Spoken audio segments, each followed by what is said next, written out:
ಚಿಕ್ಕಮಗಳೂರಲ್ಲಿ ಕಾಂಗ್ರೆಸ್ ಕಾರ್ಯಕರ್ತರ ನಡುವೆ ಗಲಾಟೆಯಾಗಿದೆ. ಶಾಸಕಿ ನಯನ ಮೋಟಮ್ಮ ಆಪ್ತ ಆದಿತ್ಯ ಮೇಲೆ ಹಲ್ಲೆಯನ್ನ ಮಾಡಲಾಗಿದೆ.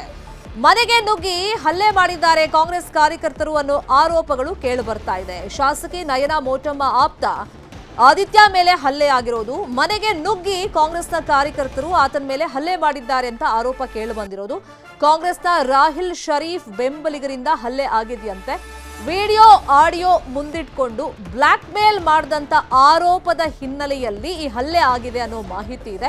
ಜೊತೆಗೆ ತನ್ನ ಜೊತೆಗಿದ್ದವರ ಲವರ್ಗೂ ಕೂಡ ಮೆಸೇಜ್ ಮಾಡ್ತಿದ್ದ ಅಂತ ಆರೋಪಗಳನ್ನ ಮಾಡಿ, ಅಂದ್ರೆ ತನ್ನದೇ ಪಕ್ಷದ ಮಹಿಳೆಯರು ಹಾಗೂ ಮುಖಂಡರಿಗೆ ಬ್ಲಾಕ್ ಮೇಲ್ ಮಾಡ್ತಾ ಇದ್ದಂತೆ ಈ ಆದಿತ್ಯ ಯಾರು ಅಂತಂದ್ರೆ ಶಾಸಕಿ ನಯನ ಮೋಟಮ್ಮ ಅವರ ಆಪ್ತ. ಈತ ಆಡಿಯೋ ವಿಡಿಯೋ ಇಟ್ಕೊಂಡು ಬ್ಲಾಕ್ ಮೇಲ್ ಮಾಡ್ತಿದ್ದ ಅಂತ ಮನೆಗೆ ನುಗ್ಗಿ ಹಲ್ಲೆ ಮಾಡಿದ್ದಾರೆ.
ಹೊಡೆಯಲ್ಲ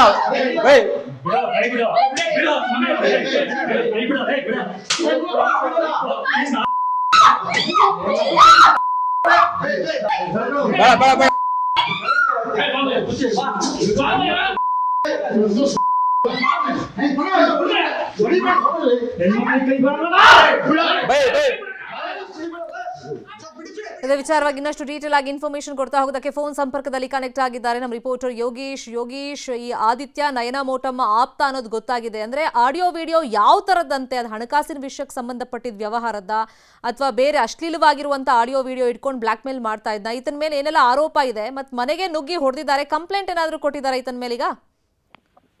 ಎಸ್ ಶರ್ಮಿತಾ, ಏನು ಚಿಕ್ಕಮಗಳೂರು ಜಿಲ್ಲೆಯಲ್ಲಿ ಕಾಂಗ್ರೆಸ್ ಕಾರ್ಯಕರ್ತರುಗಳ ನಡುವೆ ಒಡೆದಾಟ ನಡೆದಿರ್ತಕ್ಕಂಥದ್ದು, ಯಾವಾಗ್ಲೂ ಜೊತೆಯಲ್ಲಿ ಇರ್ತಾ ಇದ್ದಂತಹ ಸಹಪಾಠಿಗಳೇ ಆತನ ಮೇಲೆ ಮನೆಗೆ ನುಗ್ಗಿ ಹೊಡೆದಿರ್ತಕ್ಕಂಥ ಘಟನೆ ಚಿಕ್ಕಮಗಳೂರು ನಗರದ ಆದಿಶಕ್ತಿ ನಗರದಲ್ಲಿ ನಡೆದಿದೆ. ಮೂಡಿಗೆರೆ ವಿಧಾನಸಭಾ ಕ್ಷೇತ್ರದ ಶಾಸಕಿ ನಯನ ಮೋಟಮ್ಮ ಅವರ ಆಪ್ತ ವಲಯದಲ್ಲಿ ಗುರುತಿಸಿಕೊಂಡಿದ್ದಂತ ಆದಿತ್ಯ ಎಂಬುವನ ಮೇಲೆ ಆತನ ಸಹಚರರಾದ ರಾಹಿಲ್ ಶರೀಫ್ ಮತ್ತು ಇತರರು ಏನು ಹಲ್ಲೆಯನ್ನ ಮಾಡಿರ್ತಕ್ಕಂಥದ್ದು. ಈತ ಏನು ಈಗಾಗಲೇ ಸಾಕಷ್ಟು ಮುಖಂಡರಿಗೆ ಮತ್ತು ಮಹಿಳೆಯರಿಗೆ ಬ್ಲಾಕ್ ಮೇಲ್ ಮಾಡ್ತಾ ಇದ್ದ ಆಡಿಯೋ ಮತ್ತು ವಿಡಿಯೋಗಳನ್ನ ಇಟ್ಕೊಂಡು ಒಂದು ಆರೋಪ ಕೇಳಿ ಬಂದಿತ್ತು. ಆ ಆರೋಪದ ಹಿನ್ನೆಲೆಯಲ್ಲಿ ಏನು ಈತನ ಮೇಲೆ ಹಲ್ಲೆಯನ್ನ ಮಾಡಿರ್ತಕ್ಕಂಥದ್ದು. ಸಾಕಷ್ಟು ಜನ ಕಾಂಗ್ರೆಸ್ ಮುಖಂಡರುಗಳಿಗಿರ್ಬೋದು ಮತ್ತು ಮಹಿಳೆಯರಿಗೂ ಕೂಡ ಆತ ಆಡಿಯೋ ಮತ್ತು ವಿಡಿಯೋಗಳನ್ನ ಇಟ್ಕೊಂಡು ಬ್ಲಾಕ್ ಮೇಲ್ ಮಾಡ್ತಾ ಇದ್ದ ಅನ್ನೋ ಒಂದು ಆರೋಪ ನಿರಂತರವಾಗಿ ಕೇಳಿ ಬಂದಿತ್ತು. ಈ ಎಲ್ಲ ಆರೋಪಗಳು ಕೂಡ ಹಿಂದೆ ಶಾಸಕರ ಗಮನಕ್ಕೆ ಬಂದಂತಹ ಸಂದರ್ಭದಲ್ಲಿ ಅವರು ಆತನಿಂದ ಅಂತರವನ್ನ ಕಾಯ್ದುಕೊಂಡಿದ್ರು, ಆತನನ್ನ ತನ್ನಿಂದ ದೂರ ಇಟ್ಟಿದ್ರು ಅನ್ನೋ ಒಂದು ಮಾಹಿತಿ ಕೂಡ ಲಭ್ಯವಾಗಿರ್ತಕ್ಕಂಥದ್ದು. ಒಟ್ಟಾರೆಯಾಗಿ ಏನು ಈ ಆದಿತ್ಯ ಮುಖಂಡರು ಮತ್ತು ಮಹಿಳೆಯರುಗಳಿಗೆ ಏನು ಆಡಿಯೋ ಮತ್ತು ವಿಡಿಯೋವನ್ನ ಇಟ್ಕೊಂಡು ಬ್ಲಾಕ್ ಮೇಲ್ ಮಾಡ್ತಿದ್ದ ಅನ್ನೋ ಒಂದು ಆರೋಪದ ಮೇಲೆ ಚಿಕ್ಕಮಗಳೂರು ನಗರ ಠಾಣೆಯಲ್ಲಿ ಮಹಿಳೆಯೊಬ್ಬರು ಏನು ದೂರನ್ನ ದಾಖಲಿಸಿರ್ತಕ್ಕಂಥದ್ದು. ಇನ್ನು ಈತನನ್ನ ತುಮಕೂರಿನಲ್ಲಿ ಇದ್ದಂತಹ ಲಾಡ್ಜ್ನಲ್ಲಿ ವಾಸ್ತವ ಇದ್ದಂತಹ ವೇಳೆಯಲ್ಲಿ ಆದಿತ್ಯನನ್ನ ಚಿಕ್ಕಮಗಳೂರು ನಗರ ಠಾಣೆಯ ಪೊಲೀಸರು ಬಂಧನವನ್ನ ಮಾಡಿರ್ತಕ್ಕಂಥದ್ದು. ಈಗಾಗಲೇ ತೀವ್ರತರವಾಗಿ ಪೊಲೀಸರು ವಿಚಾರಣೆಯನ್ನ ನಡೆಸ್ತಾ ಇರ್ತಕ್ಕಂಥದ್ದು. ಜೊತೆಗೆ ಆದಿತ್ಯನ ಮೊಬೈಲ್ ಅನ್ನ ಕೂಡ ಪರಿಶೀಲನೆಯನ್ನ ಮಾಡಿರ್ತಕ್ಕಂಥದ್ದು. ಇನ್ನಷ್ಟು ವಿಷಯಗಳು ಏನು ಆದಿತ್ಯನ ವಿಚಾರಣೆಯ ಬಳಿಕ ಮತ್ತು ಆತನ ಮೊಬೈಲ್ ನ ಪರಿಶೀಲನೆ ಮಾಡಿದ ಬಳಿಕ ತಿಳಿದು ಬರಬೇಕಾಗಿರ್ತಕ್ಕಂಥದ್ದು. ಶರ್ಮಿತಾ, ಫೈನ್, ಫಾಲೋ ಅಪ್ ಮಾಡೋಣ. ಥ್ಯಾಂಕ್ ಯು ಯೋಗೀಶ್ ಶಿಕ್ಷಣದ ಮಾಹಿತಿಗೆ.